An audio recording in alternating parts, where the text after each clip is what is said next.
Praise lord. దేవుని నామానికి మహిమ కలుగును గాక. ఈ దినమున దేవుని వాక్యాన్ని ధ్యానిద్దాం. సామెతల గ్రంథం 11వ అధ్యాయం 22వ వచనాన్ని చదివి ధ్యానిద్దాం. వివేకము లేని సుందర స్త్రీ పంది ముక్కునున్న బంగారు కమ్మి వంటిది. Praise Lord. హల్లెలూయా. ఈ వాక్యంలో మనం చూసుకున్నట్లుగైతే వివేకము లేని ఒక స్త్రీ, సుందర స్త్రీ అంటే వివేకం లేకుండా చాలా అందంగా ఉంది. అయితే వివేకం అనేది చాలా అవసరం. ఒక కుటుంబాన్ని ఎలా చూసుకోవాలో, ఒక కుటుంబ బాధ్యతలు ఎలా నిర్వర్తించాలో, భర్త ఎడల, పిల్లల ఎడల ఎలా నడుచుకోవాలో ఆ జ్ఞానం, వివేకం లేకపోతే అందం ఏం చేసుకోను. ఇప్పుడు ఈ కుటుంబాన్ని ఎలా నడిపించుకోవాలి, ఎలా సంరక్షించుకోవాలి, ఎలా చురుగ్గా ఉండాలి అని అన్ని విషయాలు ఎలా ముందుకి తీసుకొని వెళ్ళాలి అని ఆ వివేకం లేకపోతే, ఆ జ్ఞానం లేకపోతే, ఆ తెలివి లేకపోతే అందం ఏం చేసుకోను.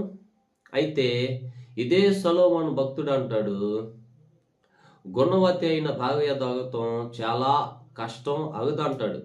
అదే సామెతల గ్రంథం 14వ అధ్యాయంలో జ్ఞానం గల స్త్రీ తన ఇల్లు కట్టుకుంటది. ఈ రోజుల్లో ఒక మనిషి, ఒక వ్యక్తి అందం కోసం వెళ్తున్నాడు కానీ గుణంగా ఉందా, గుణవతి అయిన స్త్రీయా లేదా అని చూస్తున్నా.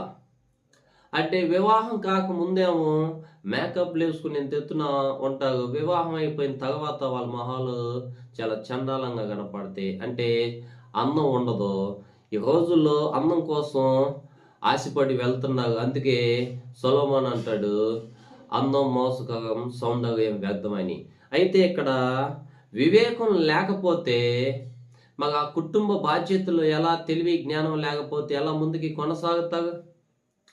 అందుకని అందం కోసం ఆశపడకుండా ఇప్పుడు వివేకం కలిగి ఉండాలి అని మరి సొలొమోను భక్తుడు మనకి బయలుపరుస్తున్నాడు.